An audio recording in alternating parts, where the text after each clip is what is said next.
Assalamualaikum warahmatullahi wabarakatuh. Yang terhormat dosen pengampu mata kuliah Akhlak dan Etika yaitu Bapak As'ad STHI MPD. Perkenalkan, nama saya Aulia Umaro. Di sini saya akan menjelaskan tentang demokrasi, kepemimpinan, dan penegakan hukum dalam perspektif Islam.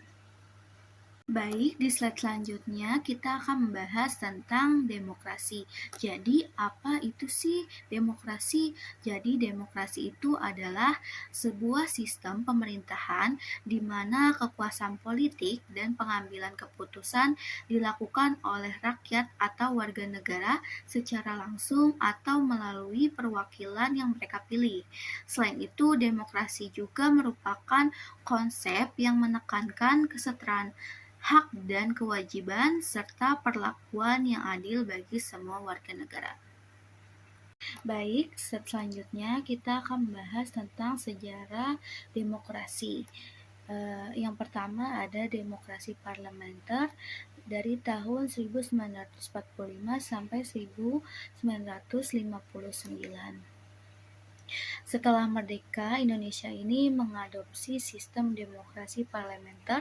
Pemerintahan dijalankan oleh kabinet yang bertanggung jawab kepada parlemen, dan rakyat diberi hak untuk memilih wakilnya. Puncak dari sistem ini adalah pelaksanaan pemilihan umum pertama tahun 1955 yang diikuti oleh lebih dari 30 partai politik. Namun, masa demokrasi parlementer ini tidak berjalan mulus karena ketegangan antar partai dan pergantian kabinet yang terlalu sering menyebabkan instabilitas politik. Akibatnya pada 5 Juli 1959, Presiden Soekarno mengeluarkan dekret presiden yang menandai berakhirnya sistem parlementer dan dimulainya babak baru dalam sejarah politik Indonesia. Baik, di slide selanjutnya saya akan menjelaskan prinsip-prinsip demokrasi dalam Islam. Yang pertama ada prinsip musyawarah atau syura, yaitu prinsip yang paling utama dalam Islam yang selaras dengan prinsip demokrasi. Konsep ini menunjukkan bahwa Nabi Muhammad SAW selalu bermusyawarah dengan para sahabatnya dan menunjukkan betapa pentingnya konsultasi dan diskusi dalam proses pengambilan keputusan publik. Dalam beberapa ayat Al-Quran seperti dalam surat Al-Imran ayat 159 dan Asy-Syura ayat 38 disebutkan betapa pentingnya syura. Yang kedua ada prinsip keadilan atau al-adalah, yaitu nilai utama dalam agama Islam dan memiliki hubungan dengan prinsip kesetaraan dalam demokrasi. Yang ketiga ada kebebasan atau al-huriyah, yaitu dari sudut pandang Islam, kebebasan ini dianggap sebagai hak dasar manusia untuk berfungsi sebagai khalifah Allah di dunia ini, meskipun mereka tetap terikat dengan tanggung jawab moral dan etika yang berasal dari wahyu. Yang keempat yaitu ada prinsip persamaan atau al-musawah.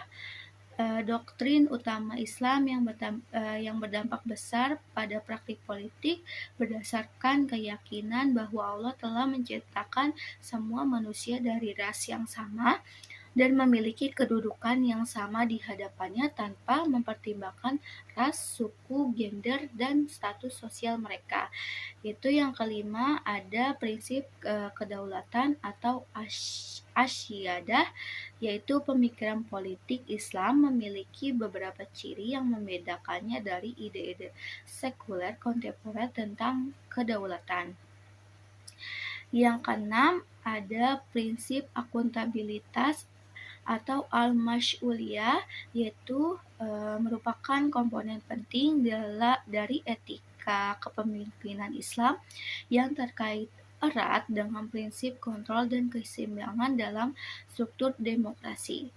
Yang terakhir ada prinsip kemaslahatan umum atau al-maslahah. Dalam teori demokrasi, konsep ini sejalan dengan konsep kepentingan publik.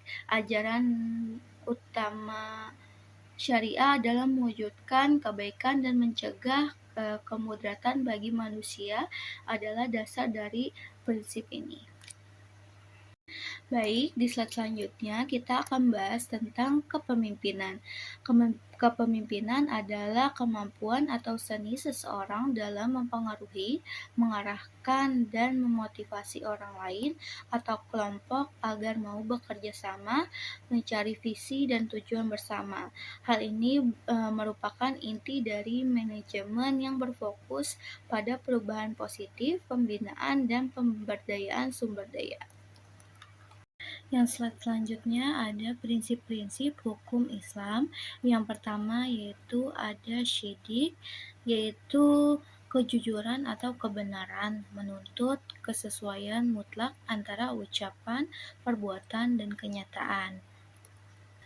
Yang kedua ada tabligh. Dalam Islam, tabligh ini yaitu menyampaikan, memiliki prinsip-prinsip dasar yang berpedoman pada Al-Quran dan Sunnah.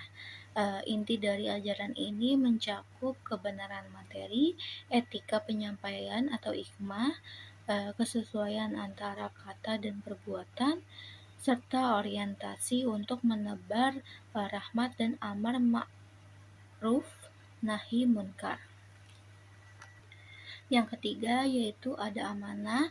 Prinsip amanah ini dalam hukum Islam adalah pilar moral dan hukum yang mewajibkan setiap muslim untuk bersikap jujur, bertanggung jawab, serta menepati segala bentuk kepercayaan atau janji. Selanjutnya yang keempat ada fathana, yaitu cerdas dan bijaksana. Dalam hukum Islam menuntut setiap muslim, khususnya pelaku usaha dan penegak hukum, untuk memiliki intelektualitas yang tinggi, ketajaman analitis, dan kemampuan berinovasi dalam menggali serta menerapkan aturan agama untuk kemaslahatan umat. Yang kelima yaitu ada adhala atau keadilan. Penetapan dan penegakan hukum harus berlaku objektif, tidak diskriminatif, dan menyeimbangkan hak serta kewajiban. Yang terakhir ada anti-rasyi. Dalam hukum Islam, anti-rasyi ini atau anti suap menyuap berlandaskan pada prinsip peralangan keras terhadap perbuatan riswah atau suap menyuap. Praktik ini dipandang sebagai dosa besar yang merusak tatanan sosial, moral, dan keadilan. Di slide selanjutnya yang terakhir yaitu ada penegakan hukum dalam perspektif Islam. Penegakan hukum dalam perspektif Islam ini merupakan upaya menjalankan hukum Allah secara adil dan bertanggung jawab demi terciptanya kehidupan yang aman, tertib, dan sejahtera. Penegakan hukum tidak hanya berorientasi pada pemberian hukuman, tetapi juga pada pembinaan moral, perlindungan hak asasi manusia, dan tercapainya kemaslahatan bersama. Baik, sekian presentasi hasil materi ini dari saya. Kurang lebihnya mohon maaf. Wassalamualaikum warahmatullahi wabarakatuh.